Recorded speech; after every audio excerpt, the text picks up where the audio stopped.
హే viewers, అందరూ ఎలా ఉన్నారు? బాగున్నారా? ఎలా ఉన్నారో కామెంట్ సెక్షన్లో కామెంట్ చేయండి. సో ఏంటండో కూరగాయలు పట్టుకొని మీ ముందుకు వచ్చానని చూస్తున్నారా? అదేనండో వెయిట్ లాస్ రెసిపీ. ఈ రెసిపీని చాలా ఈజీగా అండ్ క్విక్గా మనం చేసుకోవచ్చు అన్నమాట. ఈ రెసిపీలో నార్మల్గా అయితే మన బాడీకి ఎన్ని పోషకాలు కావాలో అవన్నీ కూడా ఉంటాయి. ఈ రెసిపీ ఎలా చేయాలి అనేది ప్రతిదీ కూడా డీటెయిల్డ్గా నేను లాంగ్ వీడియోలో చెప్పడం జరిగింది.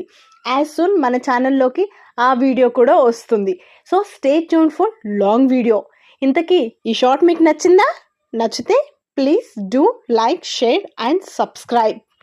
ఇంకా మీకు దగ్గర ఏమన్నా ఐడియాస్ ఉన్నా, ఇంకా ఎలాంటి రెసిపీస్ కావాలన్నా సరే కామెంట్ సెక్షన్లో కామెంట్ చేయండి. నాకు చెప్తే నేను ఖచ్చితంగా దాన్ని ట్రై చేస్తాను. I hope that do you enjoy this video. Bye bye, see you on next video.